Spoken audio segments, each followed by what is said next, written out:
Olá, pessoal! Nessa aula, a gente segue falando sobre a modelagem de nicho ecológica correlativa, mas relembrando na aula passada, a gente falou sobre a definição de nicho, o diagrama de Bann, que seriam as condições, as dimensões do nicho biótica, abioticamente favoráveis e alcançáveis, considerando a dimensão de movimento, a dualidade de Husserl, em que o nicho no espaço ambiental, ele pode ser projetado para o espaço geográfico. As diferentes abordagens de modelos de nicho, mecanicista, correlativo, híbrido, a aplicabilidade desses modelos e, enfim, a modelagem de nicho ecológica correlativa, que é o que a gente está tratando nesse curso. Nessa aula, a gente vai focar nas variáveis ambientais ou variáveis preditoras, nos registros de ocorrência e ausência e nos algoritmos. As variáveis preditoras nada mais são do que as variáveis ambientais. Pode ser precipitação, em que a gente pode observar a variação da precipitação ao longo do espaço geográfico. Pode ser variáveis de temperatura, pode ser variáveis de topografia ou variáveis de tipos de solo. Já os registros de ocorrência são as coordenadas geográficas que a gente encontrou a espécie. A gente vai lá, marca no GPS e a gente tem essa informação dos registros de ocorrência. Os registros de ocorrência normalmente não estão bem distribuídos. Às vezes a gente pode encontrar um agregado de registros de ocorrência. E o que é que isso significa para a modelagem de distribuição? Significa que a gente tem várias informações repetidas. Por quê? Porque digamos que a gente tem essa variável aqui ambiental de precipitação, temperatura. Nessa região aqui azul seria 30 graus. E a gente tem vários registros de ocorrência que ocorre a 30 graus. Então, essas amostras, elas são dependentes, elas estão dizendo a mesma coisa. E o que a gente precisa fazer é remover a autocorrelação desses pontos, fazer com que eles se tornem independentes, sejam amostras independentes. E fazendo essa remoção, a gente consegue perceber agora que essa agregação dos pontos foi removida e os pontos agora eles estão mais bem distribuídos pelo espaço geográfico. Essa remoção pode ser feita a partir de diversos tipos de filtros. Os principais seriam filtros geográficos, que descartam os pontos agregados espacialmente, e filtros ambientais, que removem informações redundantes, ou seja, pontos com as mesmas condições climáticas, como eu dei o exemplo ali da temperatura de vários pontos pegando a mesma informação de temperatura, por exemplo. Já os registros de ausência podem ser ou os pesquisadores foram em determinadas regiões que a espécie poderia ocorrer, mas essa espécie não é encontrada nessa região e diversas vezes já foi observado essa ausência da espécie, então isso aí seria uma ausência verdadeira.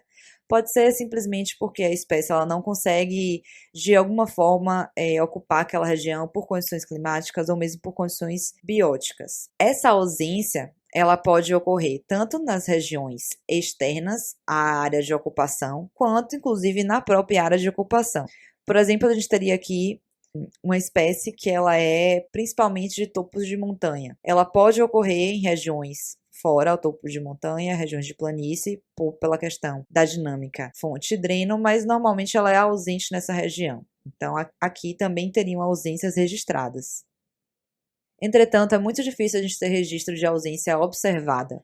O que a gente pode fazer, considerando que essa informação normalmente é inexistente, é gerar pontos de pseudo-ausência. E aí a gente vai gerar esses pontos a partir de diversas estratégias. A gente pode jogar esses pontos aleatoriamente na região. A gente pode escolher que esses pontos de pseudo-ausência seja distante dos pontos de ocorrência a partir de 1 grau, de alguns quilômetros. Ou a gente pode rodar um modelo de distribuição de espécies que seja baseado só em presença, por exemplo, o BioClim. E aí esse modelo ele vai estimar quais são as regiões que não seriam adequadas para essa espécie. Nessas regiões a gente pode incluir os pontos de pseudo-ausência. A escolha da estratégia vai depender dos algoritmos que a gente vai utilizar, ou mesmo pode depender da espécie que a gente está utilizando. Algumas estratégias podem funcionar melhor e dar um desempenho melhor do modelo, que a gente vai falar mais à frente o que seria esse desempenho. E agora a gente entra na questão dos algoritmos, que é o algoritmo que vai gerar um modelo. O que seriam esses algoritmos ou métodos de modelagem, a gente pode chamar assim também? Seria uma sequência finita de regras, raciocínios ou operações que, aplicadas a um número finito de dados, permite solucionar classes semelhantes de problemas.